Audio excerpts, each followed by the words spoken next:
जय श्री राम। कल के श्लोकों में हमने सुना था वहाँ काल केतु राक्षस आया जिसने सुअर बनकर राजा को भटकाया था। वह तपस्वी राजा का बड़ा मित्र था और खूब चल प्रपंच जानता था। उस दुष्ट ने पिछला वैर याद करके तपस्वी राजा से मिलकर सलाह विचारी और जिस प्रकार शत्रु का नाश हो वही रचा।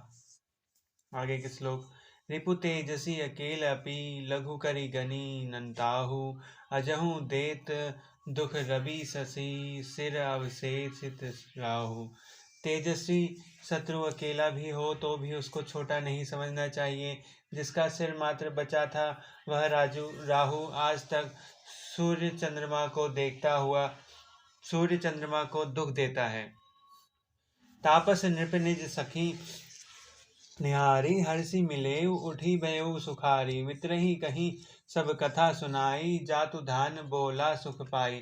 तपस्वी राजा अपने मित्र को देखकर प्रसन्न होकर उठकर बोला और सुखी हुआ। उसने मित्र को सब कथा सुनाई। तब राक्षस आनंदित होकर बोला, अब साधेउ रिपु सुनऊ नरेशा जो तुमऊ किन मोर उपदेशा। परिहरि सोच रहु तुम सोई बिना औषध विधाई विधि खोई। हे राजन सुनो, आज जब तुम मेरे कहने के अनुसार इतना काम कर लिया है तो अब मैंने शत्रु को काबू में भी कर लिया। तुम अब चिंता त्याग दो।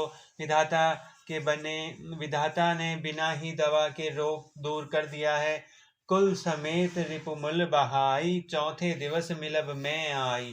तापस नृपहि बहुत परितोषी चला महाकपटी अतिरोषी।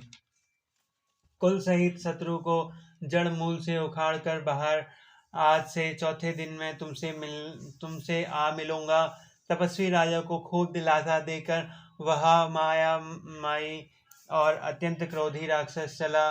भानु प्रताप ही बाजी समेता पहुँचे ही क्षण माझ निकेता। नृपहि नारी पहि शयन कराई गही बादिश बजी बनाई। उसने प्रताप भानु राजा को घोड़े सहित क्षण भर में घर पहुंचा दिया। राजा को रानी के पास सुलाकर घोड़े को अच्छी तरह घुड़साल में बांध दिया। राजा के उपरोहित ही हरिले गयो बहोरी ले राखेसी गरयु खो महुमाया करी मोती मोरी। फिर राजा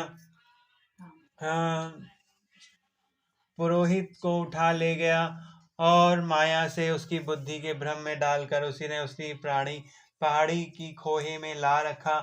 आप बिरचि बपरतहु रूपा परेउ जाई तही सेज अनूपा। जगऊ नृप अनभय बिहाना देखई भवन अति अचरुज बाना।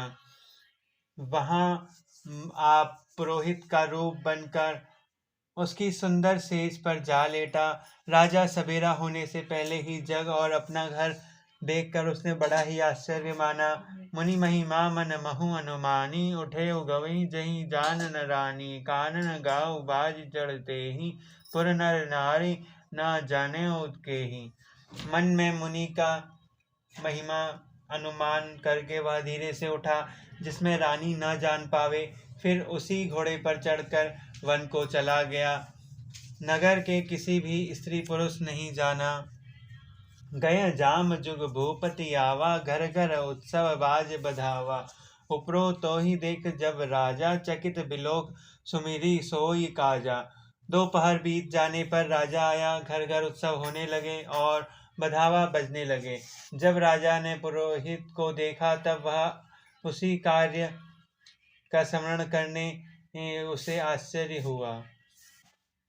जुग सम नृपहि गए दिन तीनी कपटि मुनि पद रही मतिलीनी। समय जानी अपरत ही आवा निप्रहि मते सब कहीं सुझावा। राजा को 3 दिन युग के समान बीते।